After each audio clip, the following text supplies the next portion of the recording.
नमस्कार दोस्तों, स्वागत है आप सभी का आपके अपने YouTube channel GK search engine पर। तो दोस्तों, आज के इस वीडियो में हम बात करेंगे महिला आरक्षण बिल 2023 की। जी हाँ, क्या है महिला आरक्षण बिल 2023 और क्या है इसके फ़ायदे, आइए जानते हैं आज के इस वीडियो में।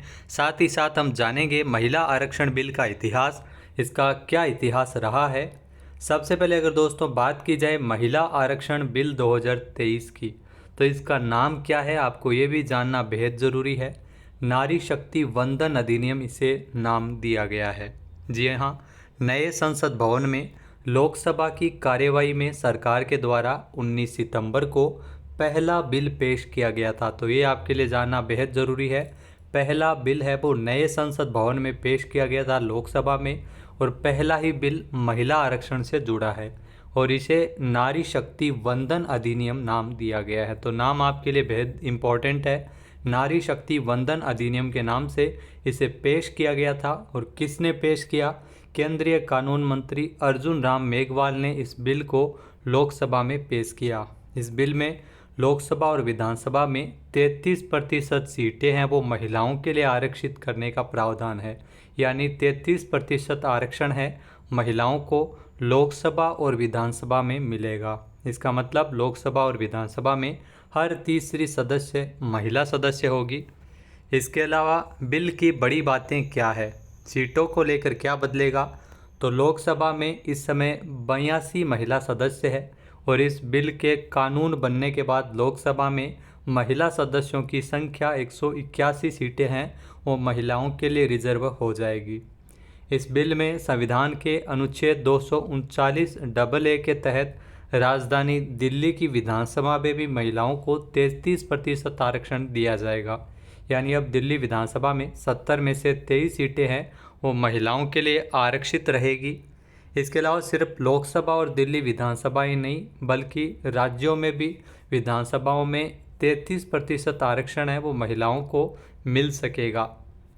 इसके अलावा अगर दोस्तों बात की जाए कब तक के लिए आरक्षण है वो रहेगा, तो इस बिल के तहत लोकसभा और विधानसभाओं में महिलाओं के लिए 15% आरक्षण, जो 33% आरक्षण है वो 15 साल के लिए, ध्यान रखना 15 साल के लिए मिलेगा।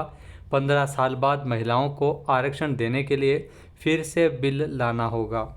इसके अलावा SC/ST महिलाओं को अलग से आरक्षण नहीं मिलेगा। जी हाँ, ये भी बड़ी बात है कि SC/ST महिलाओं को इसमें अलग से आरक्षण नहीं मिलेगा। आरक्षण की व्यवस्था इसी आरक्षण के भीतर की गई है। यानी लोकसभा और विधानसभा में जितनी सीटें SC/ST वर्ग के लिए आरक्षित है, उन्हीं में से 33% सीटें हैं वो महिलाओं के लिए इसमें रखी जाएगी। इसके अलावा इस बिल को इसलिए लाया गया है ताकि लोकसभा और विधानसभा में महिलाओं की भागीदारी बढ़ सके।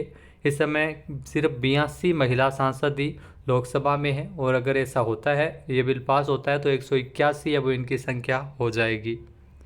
राज्यसभा में ध्यान रखना इसका आरक्षण का लाभ नहीं मिलेगा। जी हाँ, राज्यसभा और जिन राज्यों में विधान परिषद की व्यवस्था है वहाँ पर महिला आरक्षण लागू नहीं होगा। ये भी बड़ी बात है इस बिल की। अगर ये बिल कानून बनता है तो सिर्फ लोकसभा और विधानसभा पर ही इसको लागू किया जाएगा।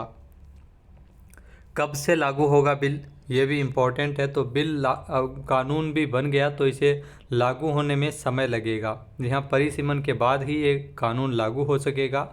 2026 के बाद देश में लोकसभा सीटों का परिसीमन होना है, और इस परिसीमन के बाद महिला आरक्षण जो कानून है वो लागू होगा। यानी 2024 का लोकसभा चुनाव को देखा जाए तो अभी किसी भी हालत में इस कानून को लागू करने का आइडिया नज़र नहीं आ रहा है। इसके अलावा संसद और अधिकतर विधानसभा में महिलाओं का जो प्रतिनिधित्व है वो 15% से भी कम है। सरकारी आंकड़ों के मुताबिक 19 विधानसभाओं में महिलाओं की भागीदारी है वो 10% से भी कम है।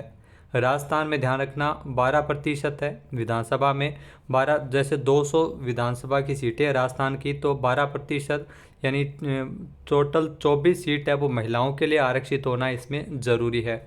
जबकि हिमाचल प्रदेश में विधानसभा में सिर्फ एक ही महिला विधायक है।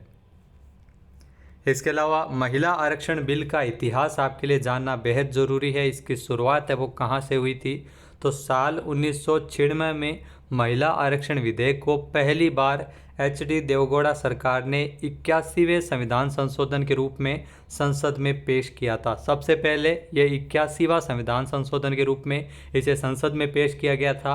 इस बिल के बाद देवगौड़ा सरकार है वो अल्पमत में आ गई थी। भारी विरोध के चलते 11वीं लोकसभा को उसमें भंग कर दिया गया था। तो सबसे पहले 1996 में लाया गया, फिर जून 1997 में एक बार फिर से इस विधेयक को पास कराने का प्रयास किया गया था जो विफल रहा था।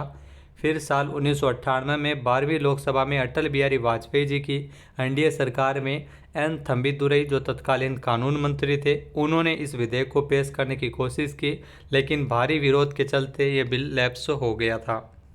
फिर इसके बाद एनडीए सरकार की ओर से दोबारा 13वीं लोकसभा में 1999 में इस विधेयक को पेश करने की कोशिश की गई थी, लेकिन सफलता नहीं मिली। साल 2002 और 2003 में भी एक बार फिर से इस बिल को लाया गया था, लेकिन असफल रहा। फिर 2008 में मनमोहन सिंह सरकार ने लोकसभा और विधानसभाओं में 33% महिला आरक्षण से जुड़ा 108वां संविधान संशोधन विधेयक के रूप में इसे राज्यसभा में पेश किया गया था। इसके 2 साल बाद 2010 में तमाम राजनीतिक अवरोधों को दरकिनार करते हुए राज्यसभा में ये विधेयक पारित हो गया था। राज्यसभा ने 9 मार्च 2010 को महिला आरक्षण विधेयक पारित किया। हालांकि लोकसभा ने विधेयक पर कभी मतदान नहीं किया, लेकिन यह बिल अभी भी लोकसभा में लंबित था, इसके चलते यह रद्द हो गया है। तो दोस्तों, ये थे महिला आरक्षण विधेयक से जुड़ी महत्वपूर्ण कुछ बातें। वीडियो आपको कैसा लगा हमें कमेंट बॉक्स में ज़रूर बताइएगा। जय हिंद, जय भारत, जय राजस्थान।